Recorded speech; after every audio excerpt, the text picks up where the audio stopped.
subscribe our channel Kinex Computer. We provide the video lecture for BCA, BSc IT, MCA, BTech and Computer Science students. And please click on the bell icon so that जब भी हम लोग new video upload करें you will get the notification. Welcome back everyone. In today's lecture we will discuss about CSS box model. ये इसके अंदर हम लोग CSS के कुछ और एट्रीब्यूट्स का डिस्कशन करेंगे लाइक बॉर्डर, मार्जिन, पैडिंग. इसका हम लोग यूज़ करके देखेंगे कि किसी एलिमेंट को हम लोग कहाँ वेब पेज में प्लेस करना है. ठीक है, तो एक एक करके इसको समझने के लिए पहले हम लोग कॉन्सेप्ट को समझे कि कहाँ पर कौन सा प्लेस्ड होता है. ठीक है, एलिमेंट जो ब्लू कलर है, एलिमेंट मीन्स टैग हो गया, इमेज टैग हो गया, ठीक है, पैराग्राफ हो गया, डिवीजन हो गया, ये सब एलिमेंट्स हो गए. तो एलिमेंट्स और एलिमेंट्स के साइड के बॉर्डर, ठीक है, उसके बीच में जो स्पेसिंग आप देना चाहते हैं उसको हम लोग बोलते हैं पैडिंग. उसके बाद बॉर्डर, ओके, एंड जो लोकेशन है, जो बॉडी है, उसके बीच में जो आप मार्जिन देना चाहते हैं, गैपिंग देना चाहते हैं, उसको हम लोग बोलते हैं मार्जिन. और पोजीशन होता है कि पूरे पेज में कहाँ पर आपको इसको इस एलिमेंट को प्लेस करना है, वो आप पोजीशन के थ्रू सेट कर सकते हैं. ठीक है, इसका बेस्ट एग्जांपल गूगल पेज का लेते हैं हम लोग. मान लीजिए हमारा गूगल पेज है. आप किसी भी पेज का कोडिंग देखना हो कि कहाँ पर क्या कोड लिखा हुआ है, उसके लिए आप किसी भी पेज में, कोई भी पेज, ठीक है, जैसे मैंने अभी गूगल पेज खोला है, इस पर राइट क्लिक कीजिए, इंस्पेक्ट कीजिए. इंस्पेक्ट के थ्रू आप उसके CSS कोड, ठीक है, जावास्क्रिप्ट कोड, आप उसके HTML कोड सारा आपको दिखेगा. नीचे जो है उसका CSS कोड्स लिखा हुआ है. ठीक है, तो मैं जिस एलिमेंट पे जा रहा हूँ, ठीक है, मान लीजिए कि ये एलिमेंट है, मैंने इस पर अभी सेलेक्ट किया हुआ है, तो वो ऊपर का सेक्शन दिखा रहा है. ठीक है, ब्लू में दिखा रहा है, इसका मतलब वो पूरा एक एज ए एलिमेंट है. सेम वैसे ही हम लोग नीचे मूव करेंगे. मान लीजिए लोगो पे हम आ रहे हैं, तो लोगो जो है गूगल लिखा हुआ वो एक एज ए लोगो इमेज होगा. ठीक है, और उसके ऊपर वो जो आपको दिख रहा है पिंक कलर में, वो क्या हो गया, मार्जिन हो गया. तो इस तरह से किसी भी वेब पेज का एक एक चीज़ जो है मार्जिन, पैडिंग एंड एलिमेंट्स के बीच में डिवाइड रहता है. उसी के थ्रू हम लोग डिज़ाइनिंग करते हैं. इस पेज के आप लास्ट में देखिए, यहाँ पर देखिए इस तरह सेट किया हुआ है, ब्लू कलर से जो है वो एलिमेंट दिखता है आपको. पैडिंग मतलब कि कितना गैप में है, कोई स्पेस देके है कि नहीं है. ठीक है, बॉर्डर लाइन अगर होगा तो वो दिखेगा, जैसे इसमें नहीं है तो नहीं दिख रहा है. फिर मार्जिन्स दिख रहा है. ठीक है, तो इस तरह से हम लोग सेट करते हैं. इसमें आपको वैल्यू भी दिख रहा है, मार्जिन 56 है, यहाँ दिख रहा है हम लोग को, ठीक है, लिखा हुआ. तो हर पेज का आप लोग इस तरह से मार्जिन, बॉर्डर एंड पैडिंग देख सकते हो. करना मैं एक बार फिर से एक बार दिखा दे रहा हूँ. राइट क्लिक कीजिएगा, ठीक है, किसी वेब पेज का, कोई भी पेज, लाइक मैं फेसबुक भी अगर ओपन करूँ यहाँ पर, मान लीजिए फेसबुक, ठीक है, facebook.com ओपन किए, login and sign in page खुलेगा. ये डिज़ाइन अब चेंज हो गया है. ठीक है, अब इस पर हम राइट क्लिक कर रहे हैं, इंस्पेक्ट पे जाएंगे, तो आपको उस पेज का हर एक सेक्शन का अलग अलग आपको दिखेगा कैटेगरीज. ठीक है, आप सेलेक्ट करते जाओगे. अभी पूरा बॉडी सेलेक्ट किए हैं तो पूरा सेलेक्ट होकर दिख रहा है. तो हर एक चीज़ का अलग अलग सेक्शन बना हुआ होगा इसमें भी. ठीक है, और नीचे सबका CSS फाइल होगा, मतलब कि किसके लिए कौन सा CSS है. तो सम एक्सटेंट कभी आपको किसी का कोड आपको कॉपी करना हो, समझना हो कैसे किया गया होगा, आप देख सकते हो यहाँ से. ठीक है, तो अब इसमें जो मैं कलर कोड आपको बॉक्स मॉडल हम लोग जो डिस्कस कर रहे हैं, इसमें सबसे नीचे देखिए, इसमें बनाया हुआ है बॉक्स मॉडल. जो मैं बता रहा था वही चीज़ यहाँ किया हुआ है. तो कौन कितने साइज में है, पैडिंग देखिए किया हुआ है, बॉर्डर दिया हुआ है लाइन. ठीक है, फिर बाहर मार्जिन का लाइन दिया हुआ है. क्लियर है. तो इसी पे सारा बेस्ड होता है, पोजिशनिंग भी होता है. पोजीशन हम लोग कम यूज़ करते हैं, अब जब से मार्जिन एंड पैडिंग यूज़ हुआ है हम लोग इसी पे सारा डिज़ाइन सेट कर लेते हैं, बट ज़रूरत पड़ता है हर एक चीज़ का. तो इन जनरल हर एक पेज का आप इस तरह करके अलग अलग आप देख सकते हो. और इसी को हम लोग बॉक्स मॉडल बोल रहे हैं कि एक एलिमेंट को प्लेस करने के लिए हमको पैडिंग चाहिए, उसमें बॉर्डर लाइन चाहिए तो बॉर्डर यूज़ करेंगे, उसमें मार्जिन चाहिए तो मार्जिन यूज़ करेंगे. ठीक है, तो हम लोगों को इसी का कॉन्सेप्ट को समझना है आज. तो बॉक्स मॉडल में सबसे पहला हम लोग देखते हैं बॉर्डर. ठीक है, तो बॉर्डर में जो कॉमन हमारा एट्रीब्यूट्स है वो है बॉर्डर कलर, बॉर्डर स्टाइल, ठीक है। स्टाइल में हम लोग solid, dashed line, double line, ठीक है, बहुत सारे पॉसिबल वैल्यूज होते हैं बॉर्डर स्टाइल के। बॉर्डर विड्थ, ठीक है, कि कितना विड्थ का होना चाहिए वो हम लोग बॉर्डर विड्थ में लिख देते हैं। ये मेन है, ये तीन हमारा मेन है, इसी पे हम लोग बॉर्डर पे सारा काम करते हैं, ठीक है। अब इसको मैं ब्रेक करके एक्सप्लेन कर रहा हूँ कि बॉर्डर कलर प्रॉपर्टी में सिंपल आप अलग अलग साइड का कलर, जैसे कि अभी जो क्वेश्चन दिया गया था फेसबुक वाले में, आप चाहते हैं कि सिर्फ लेफ्ट साइड का जो बॉर्डर है टेबल का उसी का कलर पिंक में रहे, तो आप चेंज कर सकते हो बॉर्डर बॉटम कलर करके, ठीक है। तो बॉटम कलर करोगे तो नीचे वाला चेंज होगा, टॉप कलर अलग अलग स्पेसिफिक आप साइड का कलर चेंज कर सकते हो, बॉर्डर लेफ्ट, बॉर्डर राइट, सबका अलग अलग, ठीक है। और कॉलम का साइन देके कलर का नाम आप दे दीजिए। सिंपल बॉर्डर कलर लिखेंगे तो इसका मतलब है जितना बॉर्डर है उस टेबल में सारे का चेंज हो जाएगा, और सिर्फ टेबल का ही बॉर्डर का बात नहीं हो रहा, मैं भी आपको दिखाऊंगा, हम लोग अभी पैराग्राफ में ही इसको एग्जाम्पल करेंगे, ठीक है। उसका हम लोग बॉर्डर पे हम लोग बना के देखेंगे। नेक्स्ट है बॉर्डर स्टाइल, जिसमें मैंने मोस्ट कॉमन मैंने लिख दिया है बॉर्डर स्टाइल में। सॉलिड हो सकता है, डॉटेड हो सकता है, डॉट डॉट डॉट डॉट करके आएगा, ठीक है, डैश्ड होगा, डबल होगा, ग्रूव, आप ये सब अलग अलग बॉर्डर डिज़ाइन वैल्यू पुट कीजिएगा बॉर्डर स्टाइल के अंदर, देखिएगा कि आपका बॉर्डर का डिज़ाइन कैसा बना, ठीक है। तो ये मैंने मोस्ट कॉमन जो हम लोग यूज़ करते हैं वो बॉर्डर का वैल्यू लिस्ट मैंने यहाँ पर लिख दिया है। फिर इसके अलावा we can individually change the style of the bottom, left, top and right border. किसी एक साइड का हमको सिर्फ चेंज करना है, ठीक है, स्टाइल हम लोग कर सकते हैं, जैसे अभी कलर के साथ मैंने किया। तो बॉर्डर बॉटम स्टाइल करोगे तो वो स्टाइल सिर्फ बॉर्डर के बॉटम में अप्लाई होगा, ठीक है। बॉर्डर टॉप स्टाइल करोगे तो वो सिर्फ टॉप में अप्लाई होगा, लेफ्ट स्टाइल करोगे तो लेफ्ट में, और वैल्यू ऊपर हमने दे दिया है, ठीक है, सॉलिड, डॉटेड, डैश्ड करके। नेक्स्ट है बॉर्डर विड्थ प्रॉपर्टी।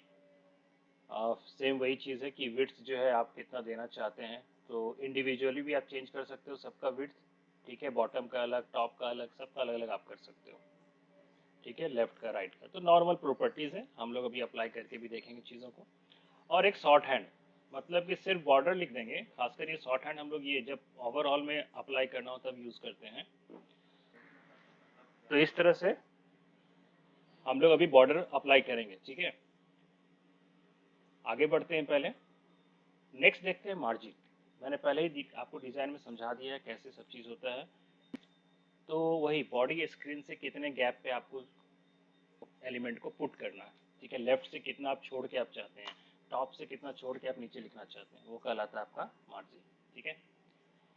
तो मार्जिन में भी सेम वैसे ही है, मार्जिन टॉप हो सकता है, मार्जिन बॉटम हो सकता है, मार्जिन लेफ्ट, मार्जिन राइट, चारों का अलग अलग हो सकता है, और एक साथ भी मार्जिन आप लिख सकते हैं।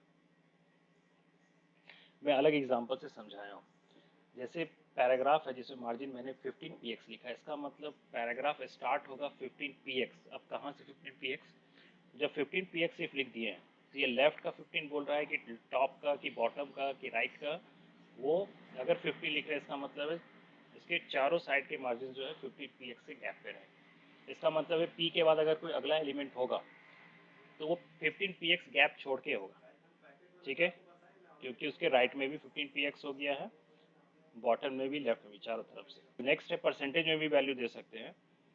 तो वैल्यू अगर दो ही है मार्जिन में, अगर ये था एक वैल्यू तब तो चारों ओर अप्लाई हुआ। जब दो वैल्यू, यहाँ 10 px, यहाँ 2% है, या फिर यहाँ आप 20 px लिख दो, ठीक है, तो दो ही वैल्यू हुआ। तो उस कंडीशन में कौन सा किसके लिए, टॉप वाला कौन सा, बॉटम वाला कौन सा, तो top and bottom margin will be 10 px, मतलब फर्स्ट वाला जो होगा वो टॉप एंड बॉटम में अप्लाई होगा, एंड जो सेकेंड वाला होगा वो लेफ्ट एंड राइट में अप्लाई होता है, ठीक है। अगर तीन एलिमेंट है, मतलब तीन वैल्यू दिए हैं मार्जिन में, ठीक है, हम लोग शॉर्टकट यूज़ किए हैं, ये लेफ्ट टॉप वाला हम नहीं यूज़ किया, हम डायरेक्ट मार्जिन यूज़ कर लिए हैं। कभी कभी आप किसी असाइनमेंट में सिर्फ लेफ्ट में चेंज करना है तो मार्जिन लेफ्ट करके सिर्फ एक ही वैल्यू डालेंगे, बट जब मार्जिन लिख रहे हो, ये वाला चीज़ लिख रहे हो, तब तो इसमें चारों पॉसिबल वैल्यू है, शॉर्टकट है ना ये। तो चारों पॉसिबल वैल्यूज़ में अगर एक ही वैल्यू दिए तो क्या होगा, दो वैल्यू दिए तो किसको ये इंडिकेट कर रहा है, अगर 3 दिए, अलग अलग दिए हैं, माइनस में भी होता है, परसेंटेज में भी होता है, इसीलिए मैंने अलग अलग टाइप से वैल्यू डाल दी है, बट 3 ही है इस बार। तो 3 के केस में क्या होगा कि top margin will be 10 px, ठीक है, left and right margin will be 2 px, ठीक है, मतलब बीच वाला जो वो 2 px हो जाएगा, और सबसे लास्ट वाला जो बॉटम के लिए यूज होगा। तो इतना कॉम्प्लेक्सिटी पे नहीं जाने का जरूरत है, बट एक आइडिया कि कहीं आपको ऐसा दिखे तो आपको, आपके पास नोट्स में रहे तो आपको आइडिया रहे। हर चीज़ याद नहीं होगा डिज़ाइनिंग में, जिस दिन अप्लाई करेंगे आप उस दिन आपके पास नोट्स होना चाहिए, सो दैट कि आप उसको वहाँ से देख के फिर वेरीफाई कर पाएँ कि हाँ अच्छा इसके थ्रू क्या हुआ होगा। एंड अगर चारों साइड है तब तो क्लियर है कि चारों साइड में हमारा चारों तरफ अलग अलग वैल्यू अप्लाई करना चाह रहे हैं मार्जिन, ठीक है, तो हम लोग कर सकते हैं। ऑटो मतलब होता है ऑटोमेटिक, ठीक है, मतलब कि ब्राउज़र के हिसाब से वो ऑटोमेटिकली लेफ्ट मार्जिन सेट कर देता है। जैसे इसमें लिखा हुआ टॉप मार्जिन, देखो याद रखना जब 4 वैल्यू दिया हो हमेशा याद रखना ये क्लॉकवाइज काम करेगा, ठीक है, मतलब कि पहला वाला टॉप हुआ तो फिर उसके क्लॉकवाइज के हिसाब से फिर शिफ्ट करेंगे तो राइट होगा, ठीक है, राइट के बाद फिर क्या होगा, बॉटम होगा, बॉटम के बाद क्या होगा, लेफ्ट होगा। तो ये जो 4 वैल्यू दिया हुआ रहता है इसका मतलब है पहला top, then right, then bottom and then left, clockwise याद रखना, तो इससे ध्यान रहता है। तो मार्जिन इस तरह सेट कर सकते हैं, मार्जिन में कुछ करना ही नहीं है, सिर्फ वैल्यू हमको पुट करना है, ठीक है, इसमें कोई कलर वलर होता नहीं है, मार्जिन मतलब ही हम लोग समझ रहे हैं कि गैपिंग देना, तो अप्लाई करेंगे अभी हम लोग, ठीक है। अब आ जाओ पैडिंग, क्योंकि ये 3 चीज़ हमें पता होना चाहिए कम से कम, पोजीशन अभी नहीं भी डिस्कस करें चलेगा, लेकिन ये 3 चीज़ हम लोग को पता होना चाहिए बॉक्स मॉडल बनाने के लिए। पैडिंग मतलब होता है कि it allows us to specify how much space should appear between the content, मतलब एलिमेंट, ठीक है, ठीक है, content of an element and its border, border and element के बीच में कितना गैप आप देना चाहते हैं वो आप पैडिंग के थ्रू कर सकते हैं। सेम पैडिंग में भी वही चीज़ है, पैडिंग टॉप होगा, पैडिंग बॉटम, पैडिंग लेफ्ट, ठीक है, पैडिंग राइट, इसका भी सब वैल्यूज ऑलमोस्ट वैसे ही होता है। यहाँ जैसे देखिए हमने यूज़ किया है, पैडिंग को समझने के लिए हमको बॉर्डर भी यूज़ करना पड़ेगा, क्योंकि तभी आप देख पाओगे गैप हुआ कि नहीं, है ना। 15 px सिर्फ लिखे हैं सिंगल वैल्यू, इसका मतलब है कि चारों साइड, उस बॉर्डर के चारों साइड गैप हो जाएगा कितना, 15 px का, ठीक है, टेक्स्ट के बीच में। बाकी बॉर्डर के बारे में हम लोग डिस्कस कर चुके हैं, ये भी हम लोग एग्जाम्पल करके देखेंगे, ठीक है, 4 पैडिंग से इस तरह करके अलग अलग साइज है। पैडिंग में अगर 10 px एंड 2% लिख रहे हैं तब फिर वही बात हो गया, टॉप एंड बॉटम के लिए 10 px हो गया, एंड लेफ्ट एंड राइट के लिए 2% के हिसाब से काम करेगा। तो एक सैम्पल अलग अलग मैंने एग्जाम्पल लिख के यहाँ पर दिखा दिया है, ठीक है। 3 वैल्यू है तो बता चुके हैं, फिर ऐसे ही 4 वैल्यू होगा तो इसमें 4 वैल्यू का एग्जाम्पल मैंने नहीं लिया है, सिर्फ 2 का एग्जाम्पल करके, और 3 का मैंने कर लिया है। 3 वाले में याद रखना, पहला वाला टॉप के लिए, एंड बीच वाला जो 2% है वो लेफ्ट एंड राइट के लिए, एंड लास्ट वाला फिर बॉटम के लिए काम आता है, ठीक है। तो ये है हमारा पैडिंग में स्टार्ट करते हैं। मान लीजिए मैंने न्यू फाइल लिया, ठीक है, न्यू फाइल अभी अनटाइटल्ड है, मुझे पहले इसको एक बार सेव कर लेना चाहिए, क्योंकि कौन सा टाइप मैं यूज़ करने वाला उसमें मेंशन करना पड़ता है। मैं डेस्कटॉप पे अभी इसको सेव कर रहा हूँ, मान लीजिए कुछ देर के लिए। तो मैंने इस पर टाइप किया, मान लीजिए हम लोग अभी बॉक्स मॉडल पे काम कर रहे हैं, तो मैंने बॉक्स नाम दे दिया, ठीक है, .html मैंने लिख दिया, box.html करके आप इसको सेव कर दीजिए, ऊपर लिखा हुआ आ गया, ठीक है। अब हम लोग स्टार्ट करते हैं। तो हम लोग बेसिकली जब स्टार्ट करते हैं तो क्या करते थे, HTML टाइप करके स्टार्ट करते हैं। जैसे ही मैंने HTML किया तो आपको दिख रहा है नीचे आ रहा है HTML लिखा हुआ, मैं टैब प्रेस करूंगा, टैब, ठीक है, तो देखिए क्या होगा, सिर्फ एक मैं टैब प्रेस कर रहा हूँ, सारा कोड लिखा गया जो मेन बेसिक होता है, HTML open close, body open close, title, ठीक है। तो हम आराम से, अब टाइटल हम अपना डाल देते हैं, मान लीजिए हम लोग अभी बॉक्स मॉडल का एग्जांपल करने वाले, तो मैंने बॉक्स मॉडल लिख दिया, ठीक है। CSS सब जैसे अप्लाई होता है सब इसके अंदर करेंगे। तो एक तो ये फैसिलिटी हो गया, कुछ कोड कम लिखना पड़ा, ठीक है। अब जो कॉन्सेप्ट है जो मैंने आपको अभी बोला है उसके हिसाब से हम लोग काम करें, तो मैं सिर्फ पैराग्राफ पे काम करता हूँ अभी। मान लीजिए मैंने एक पैराग्राफ लिया P, ठीक है। अब P के अंदर मुझे थोड़ा कंटेंट चाहिए होगा, सो दैट कि हम लोग वो देख पाएँ जो हम लोग पढ़े थे। तो कंटेंट के लिए अभी मैं छोटा ही कंटेंट लिखता हूँ, लाइक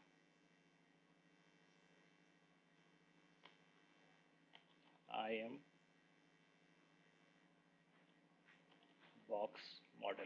मान लीजिए मैंने ये लिखा और पी को मैंने यहाँ पर बंद कर दिया, ठीक है। अब ऑटोमेटिक आई थिंक बंद हो गया, मैंने जैसे स्लैश किया तो पी लिखा हुआ आ गया था। तो इसको एक बार हम सेव कर लिए कंट्रोल एस करके, ठीक है। रन कराना तो आप राइट क्लिक यहाँ पर कर दीजिए, ओपन इन ब्राउज़र कर दीजिए तो ओपन होगा। तो आपको दिख रहा है सिंपल यहाँ पर लिखा हुआ आ रहा है आई एम बॉक्स मॉडल, ठीक है। कोई बॉर्डर कुछ नहीं है अभी, है ना। अब धीरे धीरे हम इसमें बॉर्डर अप्लाई करते हैं, देखते हैं। तो मैंने पी तो यूज़ कर लिया, अब हम लोग क्या करते हैं, स्टाइल यूज़ करते हैं। तो देखिए जैसे मैंने स्टाइल किया, ठीक है, टैग करके ऑप्शन आ रहा है, टैग प्रेस करेंगे तो ऑटोमेटिक ये type equal to txt css करके लिखा जाएगा। ये हम लोग नहीं भी लिखेंगे तो भी चलता है क्योंकि आजकल इनबिल्ट है, बट स्लैश स्टाइल भी लिखा हुआ आ गया है, दिख रहा है। तो मुझे टाइप नहीं करना पड़ा ज़्यादा, बस मैंने STY किया, ऑप्शन आ गया, टैब प्रेस किए, आ गया। अब चलिए हम लोग इसी में कुछ अप्लाई करते हैं, लाइक पी पे है ना। तो चलिए मैं पी सिर्फ लिखता हूँ अभी, मतलब पैराग्राफ एट्रीब्यूट में मैं काम करना चाह रहा हूँ। मैंने एक ही कर्ली ब्रैकेट ओपन किया तो ऑटोमेटिक क्लोज वाला भी ऑप्शन आ गया, ठीक है। अब इसके अंदर नीचे हम लोग लिखते हैं, बॉर्डर के बारे में हम लोग जस्ट पढ़े थे तो हम लोग बॉर्डर यूज़ करते हैं। बॉर्डर में मैं यूज़ करता हूँ 2px सॉलिड, ठीक है, स्पेस देके लिख रहे हैं, एंड इसका कलर हम कर देते हैं अभी रेड। सेव किए, जो पेज था उसको हम लोग रिफ्रेश करते हैं तो आपको दिख रहा है प्रॉपरली चारों साइड से उसमें बॉर्डर आ गया, ठीक है। कोई साइज़ दिए नहीं है पैराग्राफ का हम लोग, इसीलिए इस तरह करके आ रहा है। साइज़ आपको फिक्स करना है तो साइज़ के लिए हम लोग पढ़े हैं, विड्थ होता है, किसी का भी साइज सेट करना हो तो विड्थ यूज़ करते हैं। तो आपको विड्थ यूज़ करना है तो विड्थ यूज़ कर लीजिए, ठीक है। अभी पिक्सल में हम लिख देते हैं 200px करके, ठीक है। हाइट का भी हम चेंज नहीं कर रहे हैं। रिफ्रेश करके देखिए तो ये अब छोटा सा आ गया, ठीक है। सॉलिड की जगह हम लोग अगर डॉटेड यूज़ करें मान लो, फिर रिफ्रेश करते हैं हम लोग, या इसको हम थोड़ा छोटा कर देते हैं सो दैट कि अगल बगल दोनों रहे तो हमको कोडिंग लिखने में ईजी पड़े, आपको देखने में भी ईजी रहे।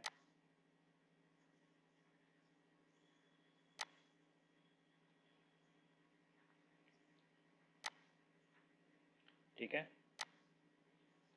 तो मैंने अभी चेंज किया कोड, इसको रिफ्रेश किए हम लोग तो अब देखिए डॉटेड में आ रहा है, ठीक है, एकदम क्लियर है इसमें।